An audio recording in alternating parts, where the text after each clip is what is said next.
Hello， 大家好，欢迎收看国际大风吹。每礼拜带你探讨一个有意思的国际话题。中国短影音社群平台抖音，2016年推出海外版的应用程式 TikTok 之后呢，走红全球。到了去年底，全世界有超过11亿个使用者，相当每7个人就有一个在玩 TikTok。那其中，美国有1.7亿个活跃用户，是全球最多的国家。然而，随着这几年美中对抗越来越严重 ，TikTok 所搜集的美国用户个资会不会被移交给中国政府而形成国安威胁，也引发热烈讨论。美国众议院3月13号正式表决通过法案，有可能让 TikTok 在美国面临被禁用的命运。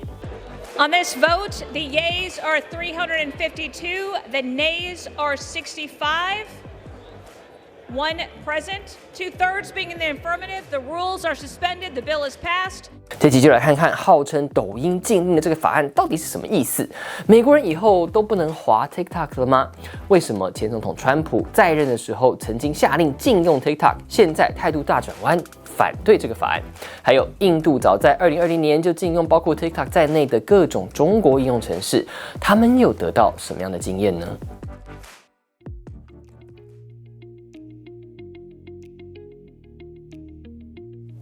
严格来说，这次美国众议院通过的法案不是只有针对 TikTok， 而是所有由外国敌对势力控制的应用程式。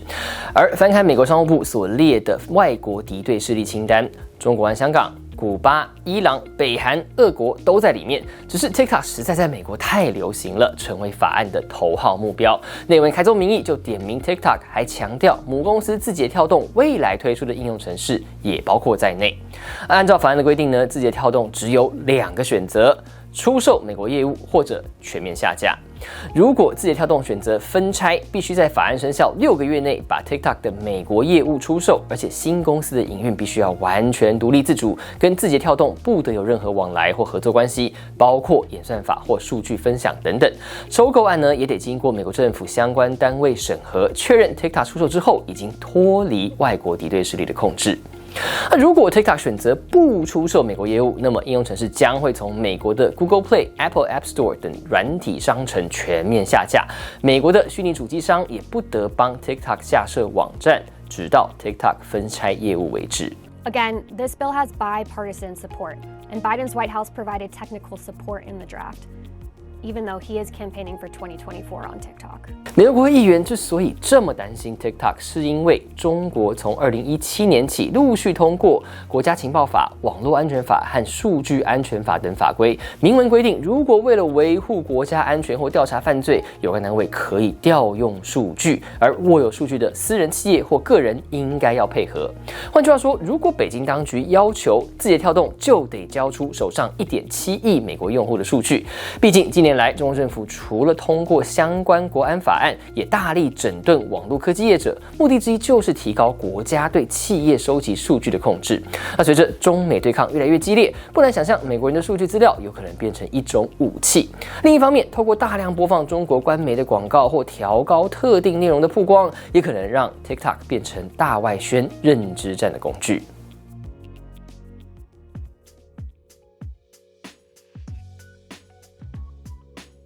其实要不要禁抖音的问题，美国已经讨论很久了。早在2020年，前美国总统川普就尝试用行政命令强迫 TikTok、WeChat 等海外版中国 APP 出售美国业务，但后来被法院挡下来。而拜登上台后撤销了这道行政命令，但同时也命令商务部评估所有可能威胁美国资安和国安的外国应用程式。到了去年，美国国会认真考虑立法管理 TikTok， 因此请新加坡籍的 TikTok 执行长周受资出席听证。Have you ever applied for Chinese citizenship? Senator, I served my nation in asking- Singapore. No, I did not.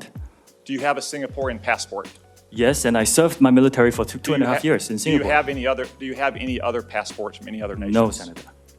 尽管周受资极力解释，却没能让国会议员安心，无法证明 TikTok 不受母公司字节跳动控制。事后 ，TikTok 也表示已经花了15亿美金将美国使用者数据独立保存，跟母公司分开。然而，今年年初，离职员工爆料，事实上字节跳动还是可以取得美国的数据资料，双方难以切割。于是，美国国会众议院光速立法，从提案到表决8天内就通过了法案。表决前夕 ，TikTok 一度向平台使使用者发出求救讯息，鼓励使用者向选区民代表达反对立场。也有很多 TikTok 网红抗议政府抢走他们的维生工具，但最终在两大党议员多数支持的情况下，以超过2/3多数强势过关。Speaker, I want to emphasize this bill does not ban TikTok. It simply would require the Chinese Communist Party affiliated ByteDance to sell TikTok and divest their interests. We must protect our national security and help keep America's private data out of the hands of our foreign adversaries. I urge support of this bill. 不过，目前为止，美国政府都还没有公开揭露 TikTok 将美国使用者各自交给中国官方的直接证据。两党也有少数议员反对，认为这个法案既不能有效保护国家安全，又可能钳制言论自由。甚至有议员疾呼不要用专制政权的手段来对付专制政权，应该让使用者充分理解风险之后，自行决定要不要使用 TikTok。 The problem with our design here, it's really well-meaning, but it doesn't get at the structural problem. So you have an entity over here, they divest.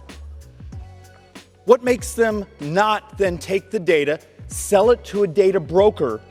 and it gets washed and ends up still in the bad actors' hands? 有趣的是，曾经重拳打击中国 APP 的前总统川普，这一回反而反对这项法案。川普表示，如果禁了 TikTok， 脸书会趁机壮大，祖克伯的生意会直接翻倍。虽然他觉得 TikTok 是国安威胁，但脸书也是，因为脸书不当影响上一届大选。显然，川普4年前遭到推特和脸书两大平台以散播不实资讯的理由关闭账号，至今依然是耿耿于怀。华盛顿邮报报道，川普态度转变的理由之一，可能是不愿得罪年轻选民；另一个可能理由是，身为共和党大金主之一的美国对冲基金投资人雅思，也是字节跳动主要股东，握有15%的股份，因此出资游说国会反对禁令，也在幕后影响川普的立场。话又说回来，按照美国立法程序，众院版的法案表决通过之后，还得经过参议院的审核和表决通过，最后由总统签字才会生效。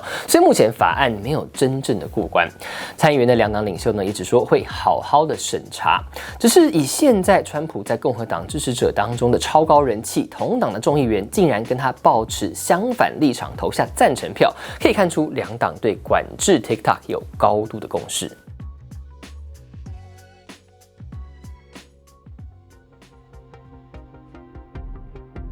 根据美联社的分析，就算字节跳动愿意将美国子公司出售，要在6个月内找到愿意而且合格的买家也不容易。目前传出，包括前动视暴雪执行长柯蒂克，还有川普时期的财政部长，现在是投资银行家的梅努钦等人都有兴趣。不过，首先 TikTok 市值不小，这一类大型并购案通常需要很长时间来协商议价，6个月可能不够。二来，如果像川普时期一样，由微软或其他科技巨头出面收购，又可能引发大公司垄断市场的疑虑。另外，专家还指出，由于字节跳动是中国公司，根据当地法规，这个出售案还得经过中国政府同意，但可能性实在不高。中国外交部就痛批美国用国安的理由包装不公平竞争，强迫外国企业出售宝贵的技术和资产，是一种强盗的逻辑。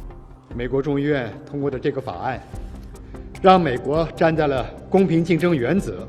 和国际经贸规则的对立面。如果所谓国家安全的理由可以用来任意打压别国的优秀企业，那叫毫无公平正义可言。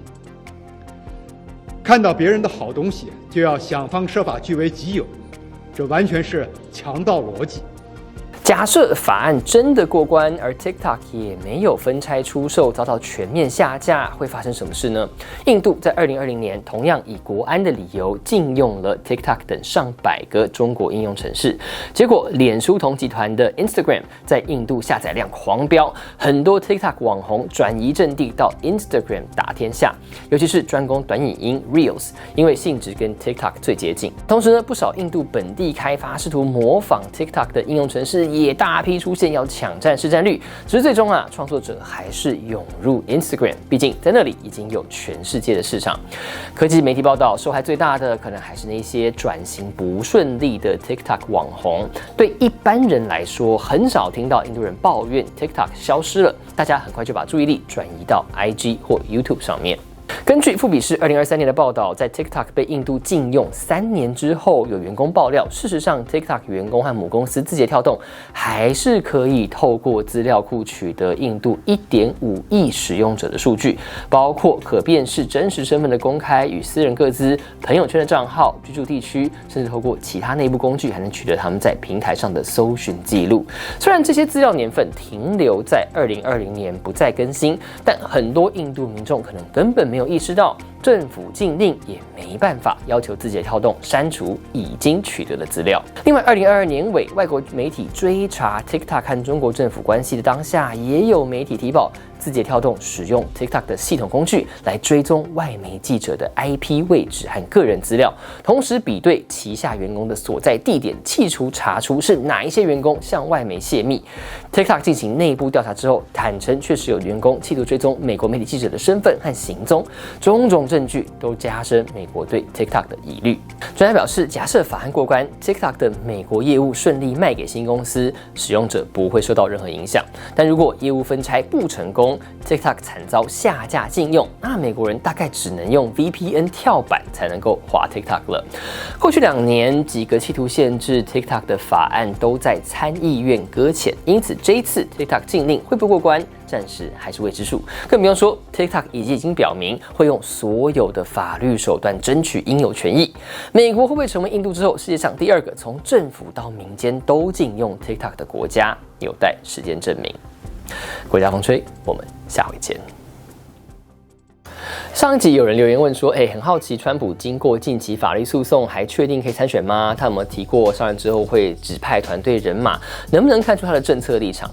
第一个，最高法院已经裁定了，州法院不能用他煽动暴乱这个理由把川普从州的选票上除名，所以这个案子算获胜了。那他现在还有另外4项刑事诉讼在进行哦。可是根据 CNN 报道，用最简单的话来说，就算被定罪，川普还是可以竞选，而且如果当选还是可以当总统的。主要是因为美国宪法没有规定总统一定不能有前科，只是说有一定比例的共和党支持者表示，如果川普罪名成立，可能会影响他们的投票意愿。所以现在川普的诉讼策略都是以拖待变，把诉讼全部拖到选后再说。那第二个，他政策立场是什么？团队会有什么人呢？如果你去看他的那个官方网站，口号还是一样 ，Make America Great Again， 让美国重新伟大。